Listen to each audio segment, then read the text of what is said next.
সুপ্রিয় শিক্ষার্থী, welcome to education instructor. আজকে আলোচনা করব ক্লাস 8-এর রায় ও মার্টিন প্রশ্নবিচিত্রা থেকে ইতিহাসের প্রথম পর্যায়ক্রমিক পরীক্ষার জন্য প্রশ্ন ও উত্তর। প্রথম স্কুল আছে বাঁকুড়া ক্রিশ্চিয়ান কলেজিয়েট স্কুল। 1-এর দাগে প্রথম প্রশ্ন, ঔরঙ্গজেবের আমলে মুর্শিদ কুলি খান ছিলেন একজন।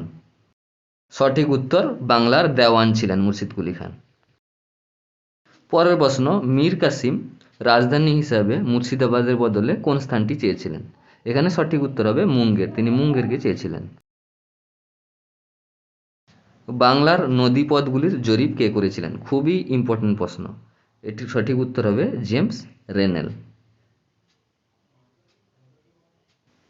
এবারে 2-এর দাগে অতি সংক্ষিপ্ত প্রশ্নোত্তর। প্রশ্ন মান 1, বেনারস সংস্কৃত কলেজ কে প্রতিষ্ঠা করেন?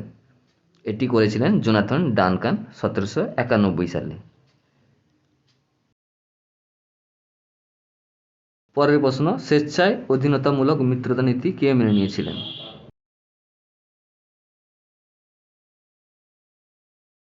সঠিক উত্তর হায়দ্রাবাদের নিজাম।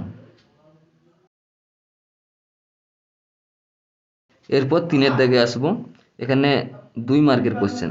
প্রথম প্রশ্ন আছে ফারুকসিয়ারের ফরমান কি? এগুলোর উত্তর দেওয়া আছে, এগুলো তোমরা দেখতে পারো।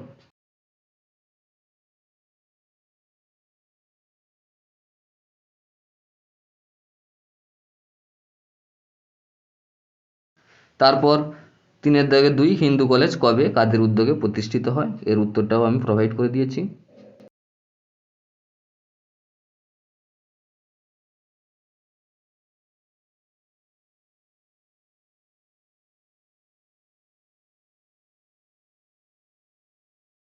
একইভাবে 4-এর দাগে 3 নম্বরের প্রশ্ন। প্রথমটা ছিল পলাশীর লুণ্ঠন কাকে বলে? এগুলোরও উত্তর প্রোভাইড করেছি। তোমরা বই থেকে যদি না পড়ে থাকো তাহলে এগুলো দেখবে, না হলে বইতেই করবে। উত্তর কিন্তু একই দেওয়াই আছে।